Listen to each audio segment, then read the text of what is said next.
Okay, back to normal. Ready to go?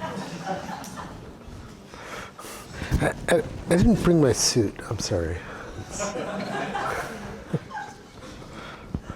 Okay. So this is the fourth and final lecture in this series, except I guess I'm going to give another one tonight, but that's fine. In the last lecture, I explained that actually we know quite a bit about the Higgs boson from its study at the Large Hadron Collider. And so far, everything is falling into place with the predictions of the Standard Model. And so the next question is, doesn't this make a convincing case that the Higgs boson is not modified by new physics? So, of course, I wouldn't be here if the answer to this question were yes. So it's probably no. But I'd like to explain that to you. And then we'll discuss a little how one can learn more about the Higgs boson in future experiments. Okay. So as I just said, the answer to this question is no. And there's an important piece of understanding that I think one has to see in order to see why we have to do better. And that has to do with something called the decoupling theorem, enunciated by Howard Haber in the mid-90s. And that theorem has the following statement. If the spectrum of the Higgs sector contains one Higgs boson of mass mh, and all other particles have mass at least capital M, then the influence of these particles on the properties of the light Higgs boson is proportional to mh squared over m squared. So I'll prove that theorem to you on the next slide. But it's very striking. It says that, well, yesterday I told you about all kinds of different ways that the Higgs sector could be changed by new physics. There could be multiple Higgs bosons, there could be composite Higgs bosons, extra-dimensional Higgs bosons. All of those you think would have a large qualitative order 1 influence on the properties of the light Higgs boson. On the other hand, we now understand from the LHC that there is what we might call a little hierarchy, that the Higgs boson is at 125 GeV, the vacuum expectation value at 250 GeV, and then there's a gap between there and the scale of any of this new physics. Maybe the lightest thing could be the extra Higgses of a 2 Higgs doublet model at about 400 GeV. If you modify it with top partners with extra dimensions, then that scale is above a TeV. And if you just plug in some numbers, 125 GeV here and a TeV here, you get to the percent level. And so this is scary, but it's true. We have to deal with this. The Higgs sector can be modified at 100%, but if we study only the things we can access at the LHC, the deviations are a few percent. And we have to be able to understand that and to deal with that situation in order to make discoveries. So on the other hand, we could go look for the new particles, but then you have to have a reach which is above a TeV. So either way, it's hard. So the only thing to do is try and do both and hope we're lucky. Okay, let me prove this theorem to you. Actually, there are no equations here. It's all words. The equations will be on the next slide. So let's consider the Lagrangian for our extended Higgs sector, but with most of the particles above the scale m. Now we go to the functional integral. We integrate out those particles. This leaves a Lagrangian which contains the standard model fields plus the Higgs doublet field, which is also, of course, a standard model field. Now, it is known, I hope you all know, that the standard model is already the most general renormalizable model which has the standard model field content and SU2 cross U1 symmetry. So as long as we deal with renormalizable interactions, when we integrate out all this stuff, we're in the same space. And remember, the parameters of the standard model are not given a priori. They're fit to experiment. So if they're changed, we just do a new fit, and we find new values. But we haven't tested the standard model in any way. The only way, then, that these new interactions can disturb the predictions of the standard model is if, when we integrate them out, they generate new operators. But those new operators are non-renormalizable operators. They're necessarily of dimension 6 and higher. A dimension 6 operator in the Lagrangian has a coefficient which has the dimensions of mass, 1 over m squared. M is the scale of the new physics. And so there will always be an explicit 1 over m squared in the predictions. So, what can I say? This is a property of the standard model, and we just have to recognize it. So here's a concrete example. The shift of the B Yukawa coupling through new physics. So we start with this equation. We have the standard model coupling of the Higgs to the B with the B Yukawa coupling, and then we add new physics. However, the new physics is heavy, so we can perform the functional integral over the new physics. And now we get this line. We get a modified YB. We get a possible dimension 6 operator. They're also dimension 8, etc., suppressed by higher powers of the mass. CB is an order 1 numerical factor. Now let's put in, and then of course there are other terms, but these are the ones associated with the bottom quark mass and Yukawa coupling. In general, there are a very large number of possible dimension 6 operators. Actually, hundreds of them if you really do the counting. Okay, now we put the Higgs field to its vacuum expectation value, V plus H. If we just keep the V term, we find the bottom quark mass. So the bottom quark mass gets a contribution from here, which I've written in terms of YB prime. It also gets a contribution from here, which is given by this expression. We can also differentiate with respect to V, and then we get the contribution of this Lagrangian to the observable HBB coupling, Y. And you see it comes from here, it's YB, that's the usual answer, except it's prime instead of what I had originally. And then this term is the differentiation of this term, which has 3 factors of V in it. And then there would also be contributions from dimension 8 operators with 1 over m to the 4th, etc. Okay, now the transition from YB to YB prime is not observable. It's a constant. We fit that to experiment. So let's fit it to the B mass. Then we find that YB prime and CB are related to the B mass through this expression. Now let's use this expression to eliminate YB prime from this expression. Then we get this expression here. The standard model prediction is that YB is MB over V. Now we see that that's modified in this theory, but the modification explicitly has a suppression factor of V squared over m squared.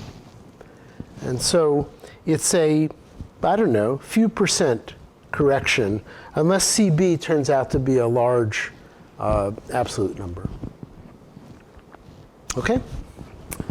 And the same argument can be made for any other deviation from the standard model, which is induced by new physics at high mass.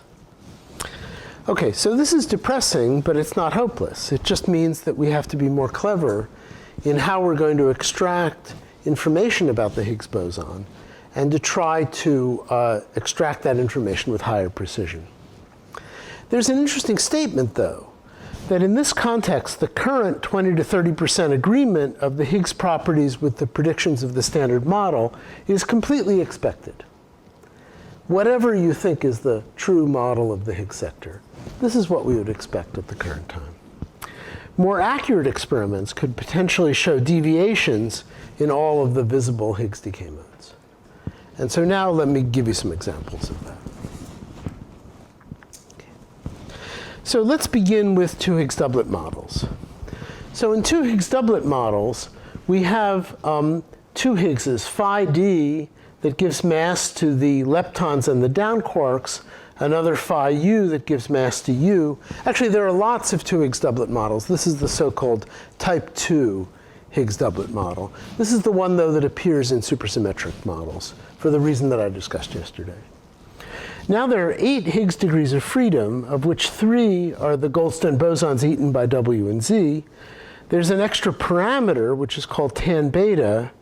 Actually, there are a couple extra parameters, but in particular an important one called tan beta, which is the ratio of the vacuum expectation values of the 2 fields. The physical states are mixtures of the remaining fields with the mixing angle beta for the charged particles, and there's a separate mixing angle alpha for the neutral states. And then the couplings are modified according to these formulae.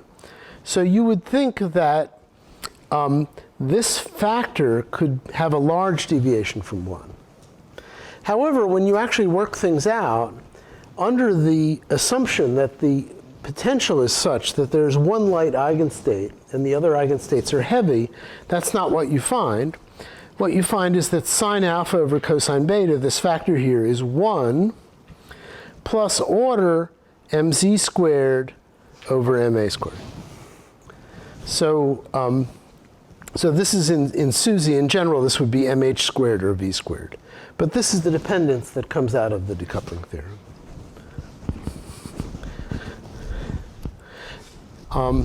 This is a very complicated figure due to my friends in Osaka. But you can see that the typical values that are in this plane are coupling deviations which are now 10%, 5%, 1%. And then what these people tried to do is to superpose on this the accuracy of various future experiments. But the thing I'd like you to draw from this is that there's really a lot of parameter space in which these coupling deviations are less than 10%, and you have to really go after them. Now, when we talk about 10%, 5% corrections, also radiative corrections come in, and there are some interesting ones. This one, calculated by Haber and Logan and their colleagues, has to do with the so this is a specifically supersymmetric correction. Maybe I should draw the diagram on the blackboard here, which has to do with the correction of the Yukawa vertex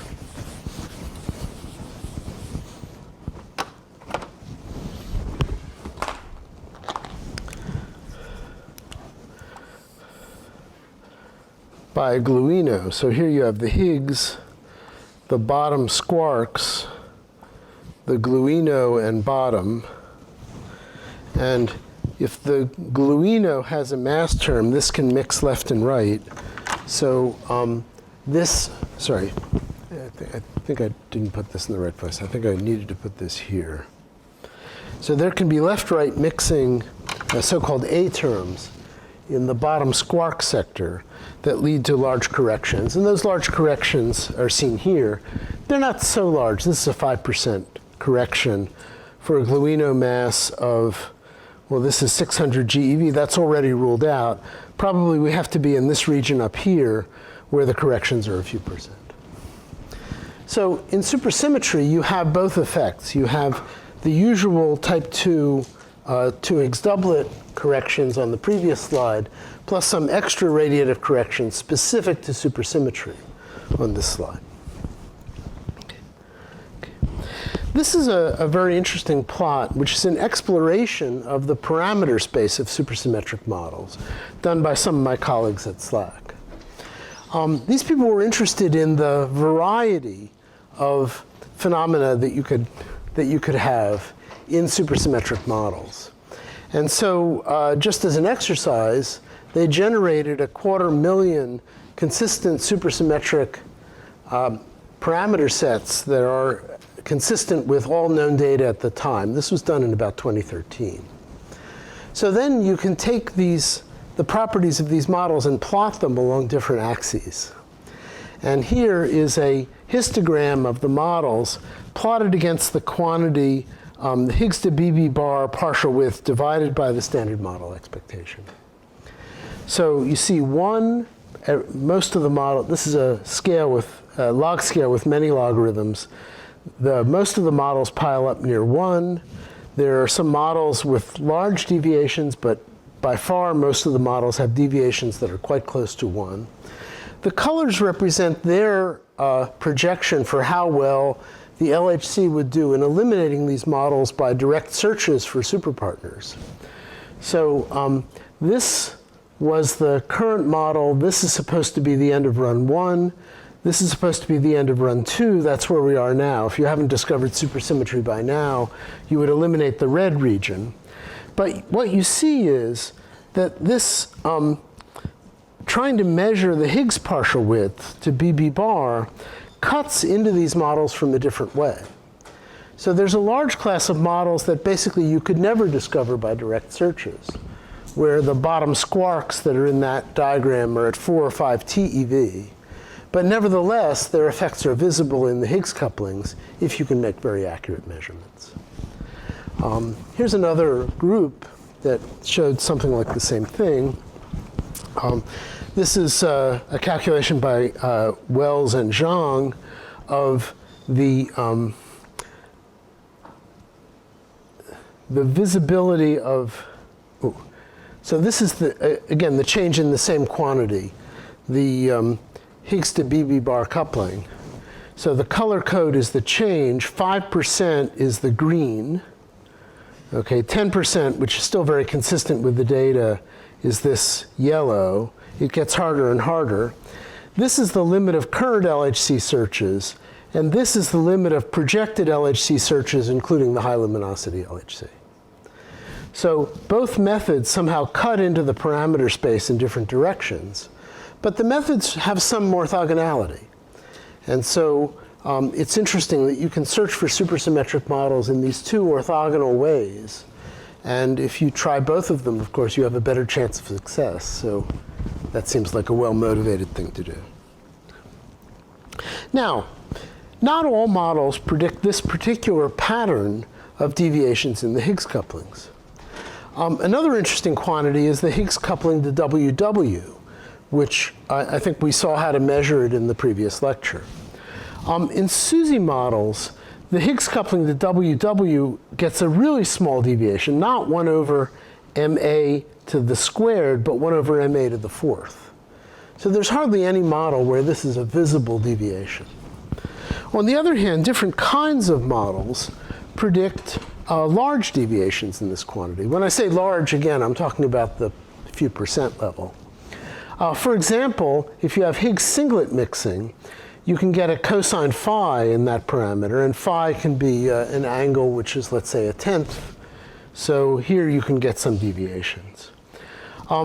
Craig and McCulloch have emphasized that the field strength diagrams, the Higgs coupling to basically any kind of new physics in here, can generate few percent corrections in the field strength renormalization of the Higgs field that then are most easy to observe in the Higgs to WW coupling.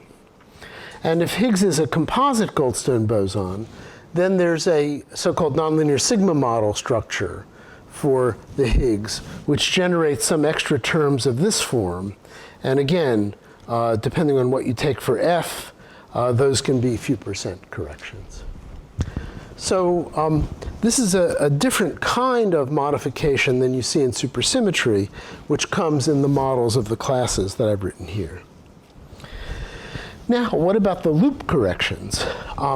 In principle, if you have new heavy particles, remember I emphasized when we calculated these diagrams that they're dominated by loop contributions from particles that cannot be observed in Higgs decays. The particles that can be observed in Higgs decays, like the bottom quark, give a subdominant contribution. And the top quark for the gluons gives a leading contribution. If there are top partners, then those would also give a large contribution to this diagram. However, you have to be a little careful, because the top quark gets all of its mass from the Higgs boson. A top partner would be a vector-like particle that gets mass from another mechanism. For example, in extra-dimensional models, it would get its mass from the so-called Kaluza-Klein mass, from the shape of the wave function in the extra dimensions. And only a part of its mass would come from the Higgs boson. And when you do that accounting, that again leads to this v squared over m squared suppression of the effects. Nevertheless, in some models, the effects can be sizable. This is the mass of the top partner. This is a typical contribution of a vector-like top quark, which has a vector-like mass and then a contribution of the Higgs boson to its mass. There's a model that people use as a reference called the littlest Higgs model, in which there are several effects like this, which add up to a 5 to 10% correction of the Higgs to glue-glue and Higgs to gamma-gamma couplings. So, well, let's keep going. Well, I think I already explained this to you. The top quark itself can have a specific modification inside the TT bar Higgs vertex. Very often in strongly coupled models of the Higgs boson, the top is so-called partially composite. In order for the top quark to get a mass as large as it has to also participate in the strong interactions that bind the Higgs. And those give corrections to the Higgs TT bar vertex. So in a particular model, I'm not saying I'm fond of it, this is just one example. Depending on the mass of the gluon, or the strong interaction scale of the Higgs compositeness, you can get, in principle, rather large effects. More typically, you'd be in this region, where you're talking about 20% to 10% corrections, specifically to the Higgs TT bar coupling from the strong interaction dynamics. Okay. And there's also interest in the Higgs self-coupling. I think experimenters are interested in the Higgs self-coupling because, just for some general reason, that if you have a non-trivial potential, it means the Higgs has to have nonlinear interactions. And as experimenters, they would like to see that directly. So experimenters have a lot of interest in measuring the coupling lambda, which is the Higgs 5/4 coupling.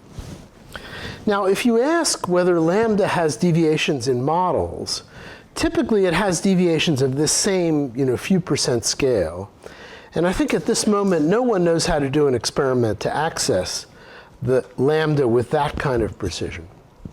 However, there are particular models in which lambda can have very large deviations, even a factor of 2. And those are models which go under the title electroweak baryogenesis. So one of the big problems in particle physics, of course, is where did the antimatter asymmetry in the universe come from?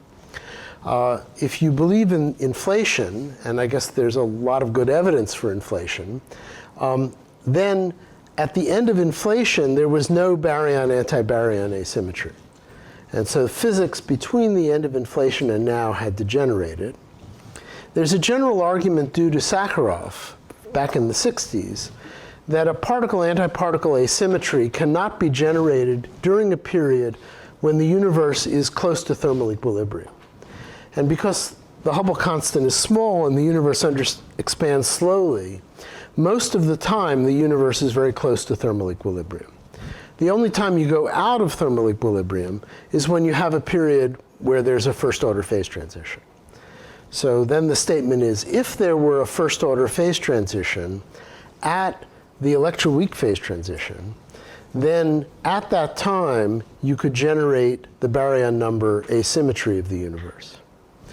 Now, unfortunately, in the standard model, you predict that the electroweak phase transition is second order. And so somehow the potential of the Higgs field has to be very different in order to allow this possibility.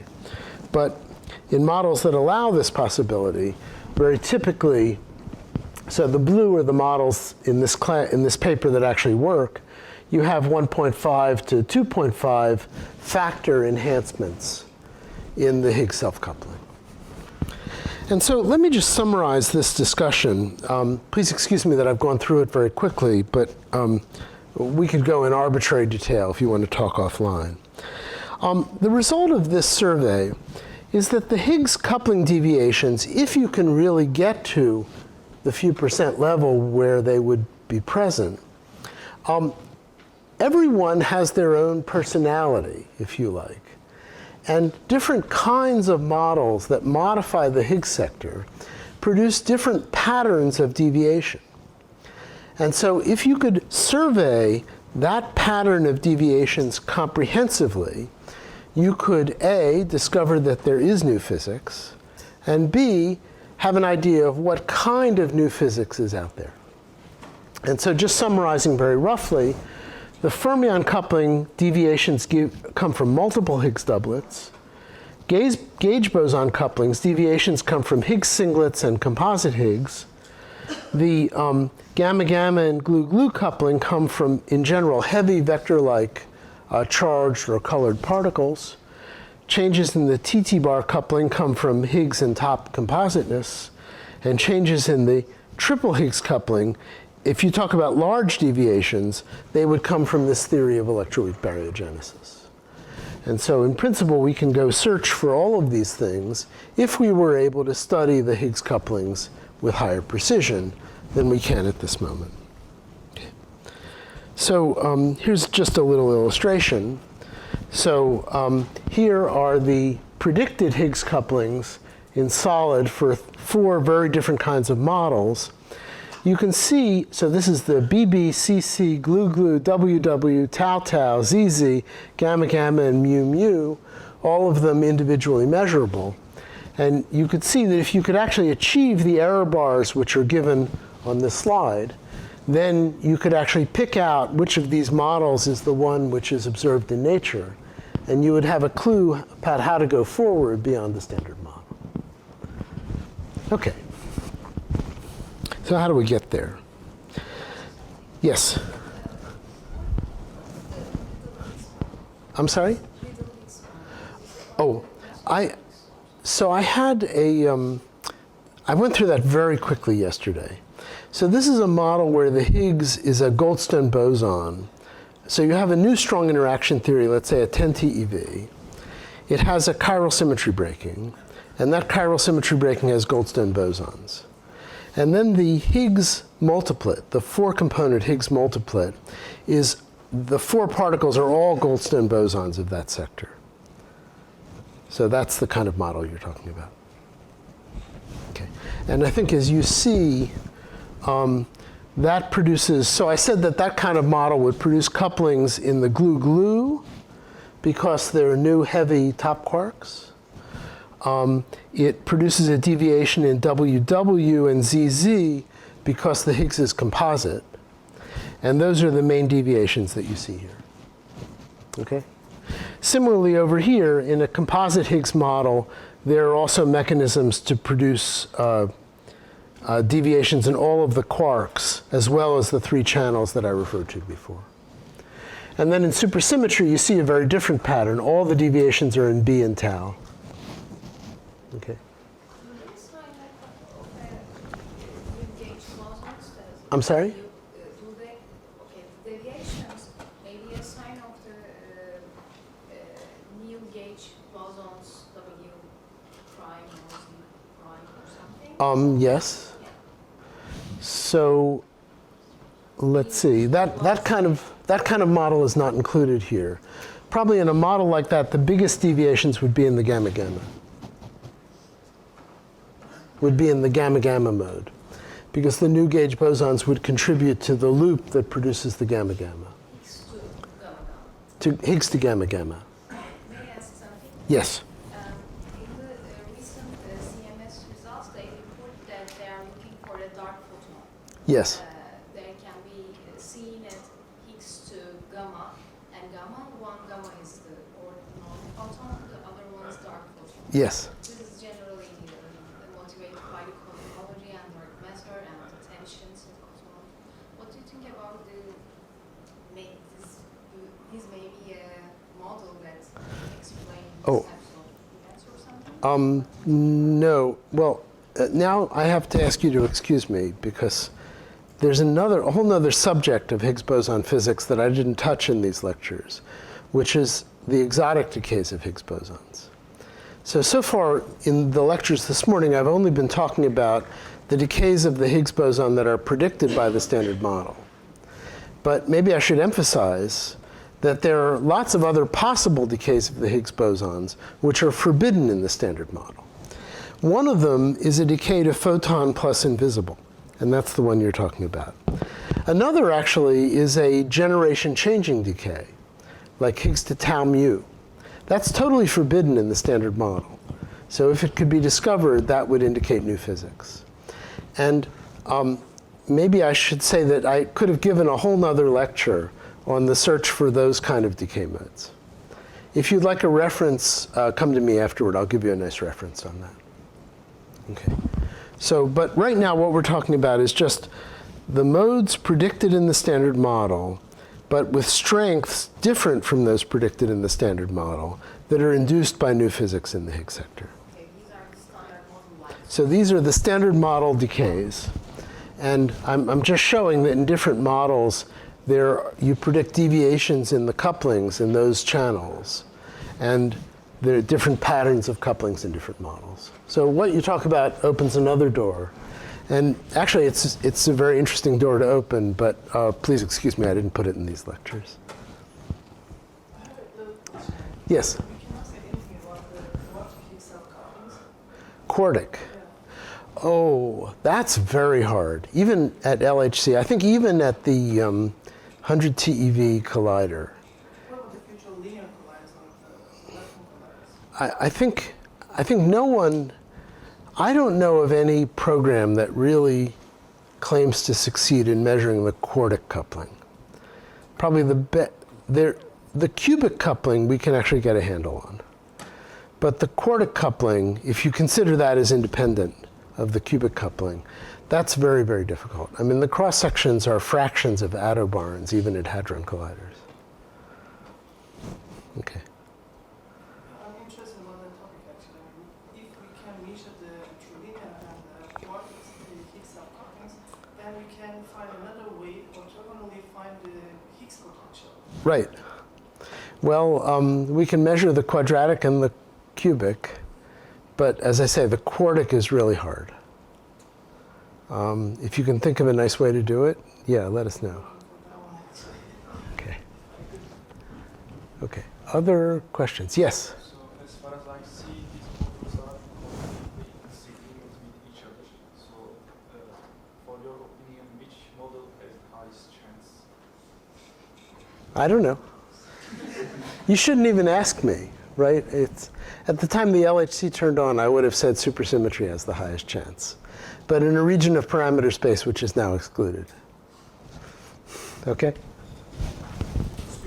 Yes? Chance of supersymmetry to be discovered. Can we postpone that till the end of the lecture? Okay. Okay. Good. Now, the precision knowledge of the Higgs will increase with the high luminosity stage. But I think I emphasized to you at the end of the lecture that measuring, even discovering the Higgs in channels other than gamma-gamma and 4 leptons at the LHC is very hard. For BB bar, for example, you start with a signal to background, which is 1 to 20. And then you try to make judicious cuts to work that down to 1 to 1. If you want to measure the Higgs to BB bar coupling, you have to know the background to 0.2%. And that's a very difficult task, well beyond the state of the art. So here are the estimates recently made for the accuracy with which we'll know Higgs couplings at the high luminosity LHC when that program is ended. So this is at the end of the 2030s. And this line here is 2%. This line here is 4%. Please notice that the B is estimated to have roughly a 4% error in that era. You can actually do much better in W and Z. But, you know, a 2% error at 5 sigma needs a 10% deviation to be discovered. And so even with this a lot of effort will have to go into this. And with these very substantial improvements, we're still not really in the game of discovering new physics with the Higgs couplings. We have to go even further. And for that, I think a new kind of accelerator is required. So let me spend the last few minutes of the talk talking about that. Given the interest of this program and the difficulty of meeting the required levels of precision at the LHC, it's not surprising that there are now many proposals on the table for electron-positron colliders specifically addressing precision Higgs measurements. And so there are actually, so here are the reactions that you would like to look at. They're analogous but somewhat different from the LHC reactions.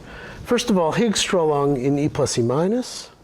Secondly, vector boson fusion, for which the final state are two neutrinos and a Higgs boson. So these reactions are kind of amazing. You produce the Higgs boson, and there's nothing else in the detector, literally. Associated production with top, and then Higgs pair production, which is something that would access the trilinear coupling. The quartic coupling, as I say, these cross sections are minuscule even at 3 TeV. Excuse me. Here is the E plus E minus cross sections as a function of energy. What you see is that there's a big advantage. Actually, if you could just get to 250 GeV in E plus E minus collisions, you would be at the peak of the Higgs-Strahlung process. And you would already have a sample. Actually, it's a very interesting sample because the production is a Higgs recoiling against a Z. If you find the Z, whatever's on the other side is the Higgs.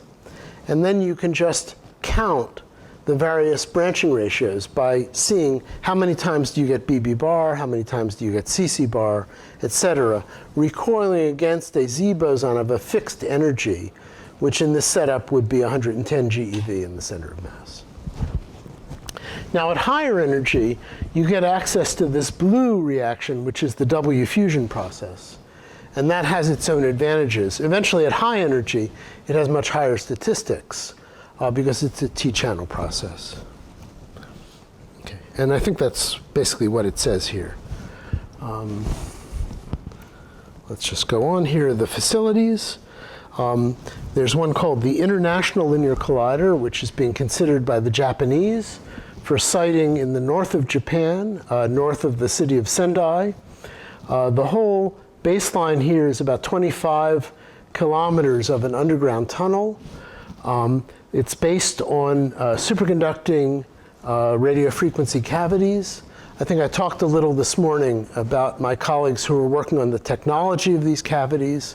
It's really quite novel and really pushes the state of the art in applied superconductivity to make such a machine work. You also need tiny spot sizes. Eventually, the beam spots have to be brought down to a few nanometers in height. And that's really the state of the art in accelerator physics. An alternative is to build a large synchrotron, and such a thing is being considered in China. Here's a possible site near Beijing. This would be a 100-kilometer tunnel, which after the E plus E minus phase is done, could actually host a large hadron collider as well. Here are two projects being considered for the next major project at CERN. One is a linear collider called CLIC, which is based on a different kind of accelerating technology. This one is thought to achieve higher energies than that of the ILC, although actually it's also not at the same stage of technological readiness. And then you probably have all heard about FCC, which is this proposed 100-kilometer tunnel on the CERN site, burrowing under Lake Geneva and around a local mountain called the Salève. And this, again, would have a 15-year program of doing precision electroweak and Higgs studies, and then eventually could be convertible to a hadron collider at 100 TeV, assuming that we knew how to build magnets that would support that kind of accelerator. So if you're interested in future accelerators, you can read a lot more about these, or I could discuss it with you. E plus E minus is really a beautiful setting to do this, because as I emphasized to you at the LHC, unless you look at one of the very special decay modes, it's not clear that any event is a Higgs event. But here, it actually is clear. This is a simulated event display for an ILC event, E plus E minus to ZH to the Z decays to mu plus mu minus. You see those here. Tau plus tau minus. In the very clean E plus E minus environment, you find tau plus tau minus by decays where the tau on one side goes to so-called one prong, E mu pi, or a charged rho, and on the other side to an A1, which decays to 3 pions. So you see that very clearly here. This is a pion, this is 3 pions, and this is unmistakably a Higgs decay to tau recoiling against the Z, which is also extremely well constructed. If you ask how well you can see the Higgs above background, remember in the previous slides there were tiny fractions above large backgrounds. Here the Higgs resonance is very obvious. This is the recoil. Actually, this is made by just measuring the mu plus mu minus pair from the Z and calculating the recoil mass. It's a very sharp resonance. We think that we can measure the mass of the Higgs boson to 15 MeV, that is 10 to the minus 4 accuracy, using that technique. This is an example of the discrimination of different decay modes. So here you have some classifiers of B likeness and C likeness. And you can see that, for example, the Higgs to BB bar events pile up in this corner. The Higgs to CC bar, which remember is a 3% decay mode of the Higgs, produces a visible population of this corner of the diagram. And so even these subdominant hadronic modes like Higgs to CC bar can be observed. Higgs to glue has a different pattern, and so the 3 major hadronic modes can be separately measured to high accuracy. I told you I wasn't going to talk about exotic decays of the Higgs boson, but of course in this setup you can do Higgs to invisible, Higgs to totally invisible, because you find the Z boson and then there's nothing on the other side, so that's Higgs to invisible. This is a very high branching ratio, 10%, but you can just see that in the recoil mass distribution it appears. And actually, the limit you can get on that in the ILC program is actually 0.3%. So you can really go down very far toward discovering any possible invisible decays. You can also look for partially invisible decays. I don't have that slide here. Okay. Here is, all of these facilities have roughly the same power in terms of the ability to measure Higgs couplings with precision. Here's the projections that we made for ILC. So this line here is the 1% level. So you can see that we are measuring the ZWB couplings to 1% at the first stage of the ILC at 250 GeV. If you then add a stage at 500 GeV, other modes, tau, glue, you almost get there with charm, and gamma gamma come to the 1% level of precision. And then 5% is a 5% deviation is a 5 sigma discovery. And actually here, even a few percent deviation is a 5 sigma discovery. So you really can see beyond the standard model. You have the potential with this kind of accelerator to see beyond the standard model and to recognize a pattern which would indicate the way we want to go to build the next fundamental theory of physics. This gives a little comparison to the LHC results that I showed you before. So I think there's a wealth of information out there if we are able to design this new kind of accelerator and to understand the experiments in it which allow a very high degree of precision in the measurement of Higgs couplings. We have to get there to get the information out, but I think we can get there, and the information is there that can tell us how we're going to take the next step beyond the standard model. And it's going to take a while, but you guys, if you're interested, will be around. So I wish you the best of luck in trying to learn this kind of physics. Thank you very much.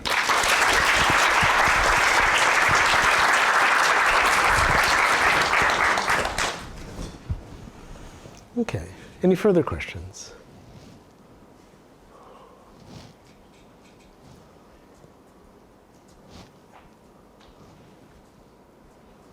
Yes? Ask a question then. Are you a proponent of a new accelerator? Because there is a heated discussion, debate. You don't have to tell me that. I'm deeply involved in it, actually. Yes, but what's your opinion? Given these prospective accelerator projects, future circular collider and the others in Asia, Yes. do you think what chance do you see discovery of new physics using these new accelerators? What do you mean the discovery of new physics? This is the discovery of new physics. Yeah, I mean, in other words, does the investment, return on investment is enough to justify? Well, look, I mean, we have to figure out how to get beyond the standard model. And this is a technique that basically we haven't tried yet. And it has great promise, as I've explained in this lecture. So yes, I think this is very high priority for the high energy physics community. I think that, our best chance was always the discovery of new particles at LHC. But now the window is closing. And other possible higher energy accelerators, the technology is not there. But this is something we can do today. And as I've explained in this lecture, it has great promise to point the way toward the physics beyond the standard model. So I think one of these facilities, it's really got to be very high priority in the high energy physics community. We try to exploit other avenues like exploiting gamma rays, for instance. Well, but it's there are always lots of things you can there are always lots of things you can measure. But this goes to the heart of the problems of the standard model, this Higgs program. And it's really different. It's not we're going to put a detector somewhere and hope. We really do expect that the signals of these models will show up in some way in this program and very directly address what is the central mystery of the standard model. And so that's what makes it important. And as I say, these people have studied it. We can really do these experiments if only an accelerator can be provided. I think in terms of an accelerator in Europe, it's actually quite difficult. I mean, CERN borrows money to build already the high luminosity stage. And there's no free money at CERN until about 2030. So that means your accelerator occurs in 2040. So you guys will be middle-aged, hopefully very successful physicists in 2040. But I think we can do it earlier if the new Asian countries, China or Japan, will step up. And that's my main hope now, that China or Japan will say, we want to be a world leader in high energy physics and we'll build you one of these things. And okay, I mean, we try to make the physics case and people try and argue with the politicians and hopefully it'll work. That's what I was expecting to say.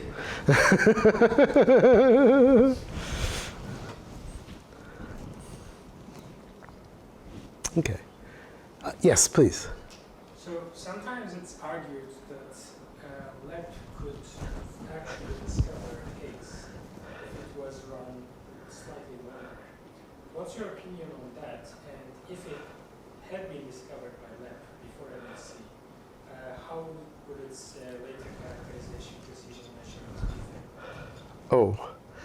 be? LEP had, well, first of all, unless you made major modifications to LEP, the statement is not correct. People hoped that some small number of events, 3 or 4 events seen at the end of LEP were a signal of the Higgs boson. But that would only be true if the Higgs boson had a mass of 115 GeV. At 125 GeV, people argue retrospectively that if you had put more superconducting RF on the LEP ring, you could have gotten there. But that's total hindsight. I mean, I think the probability that that would actually have been done is very low. It's an expensive project, and it's kind of just a roll of the dice whether you could get to the Higgs or not. So I think in the end, LEP did not come close to discovering the Higgs boson, and that's the way it worked. If LEP had discovered the Higgs boson, of course it would have been very interesting. You could measure many of the properties that have been measured, as I said this morning, at LHC, in a cleaner environment, although with lower statistics. Roughly at the end of LEP, you may have come out somewhere near the results that I showed this morning for LHC.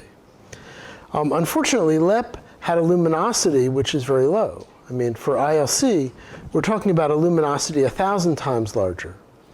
And that has to do with the better understanding of accelerator physics. LEP was designed in the late 1970s, and it took into account some advances that occurred in the next decade and a half. But I think if you would design an accelerator from scratch today, you could do much better. And you see that in the FCC design. The FCC is basically LEP with everything we've learned from running B factories and all of that. And the linear collider designs also use the enormous amount that we've learned about accelerator physics in the past 2 decades. So, without that luminosity, you can only go so far. Everything is statistics limited, and you can't reach what's really required to discover physics beyond the standard model. So, it's a shame, but that's the history.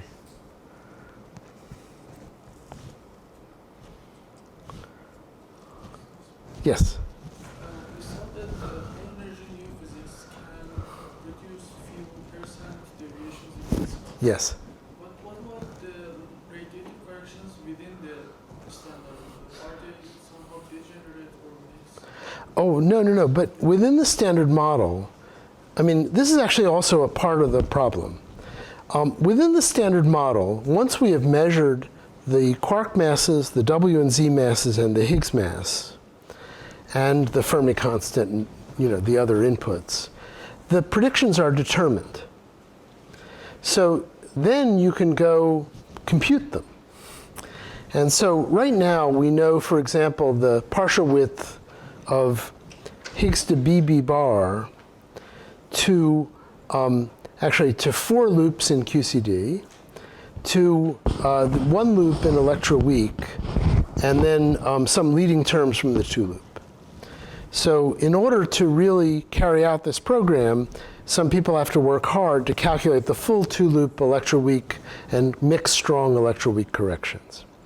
But once you have that, you know what the standard model baseline is, and you have it with very high accuracy. And then what you're looking at is a deviation from that level. So this shouldn't be underestimated. There's a big theoretical program that needs to be done to bring what are in principle the precise standard model numbers to the level of accuracy that you need to do this program.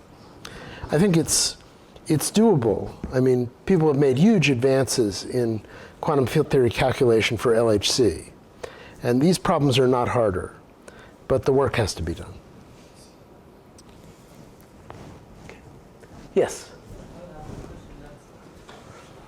You said about muon G minus 2 experiment. Yes? They claim that the covering between this one and muon is different. What do you say about that? Well, it is. So the question is there actually a deviation from the standard model in the muon G minus 2? So right now, this is a 3.5 sigma deviation. The experiment has been repeated. They're analyzing the data as we speak. We'll see next year when the analysis is done whether the result gets stronger or not. I saw someone calculate to loop 10. Sorry? To 10 loop, they're also different. 10 loop? Yes. No, nobody's calculated that to 10 loops. Yes, so Japanese Oh, I'm sorry. The QED part is known to 5 loops. So it's e to the 10th. Yeah. Yeah. But I think people agree on what the value is. there is a slight difference between electron and muon, but it's totally known. And it does not account for the deviation. So the deviation would have to be due to some kind of new physics. Now there's another part of it, which is that there's a hadronic correction to the G-2, which comes from this diagram. First of all, diagrams of this class, where this is a muon, but in here you have hadrons. And also the so-called light-by-light scattering, where this is a muon, but in here you have hadronic interactions. And people have calculated that to a certain extent. It depends on low-energy experimental data in hadron physics, which maybe is not as good as you would like it to be. But it seems unlikely that knowing the hadron physics poorly can explain the discrepancy. I think it's known not to be correct in this case. Maybe here there's enough uncertainty to explain part of the discrepancy. I think if the discrepancy were to go down to about 2 or 1.5 sigma, that you could soak that up in our uncertainty in the hadronic contributions here. But we'll see what happens next year. Actually, if you want to know what I'm betting on, that's what I'm betting on. But that's just me. I've been wrong before. Any other questions? Okay, have a good lunch, and come back in the afternoon. You're going to learn a lot about statistics that you really wanted to know.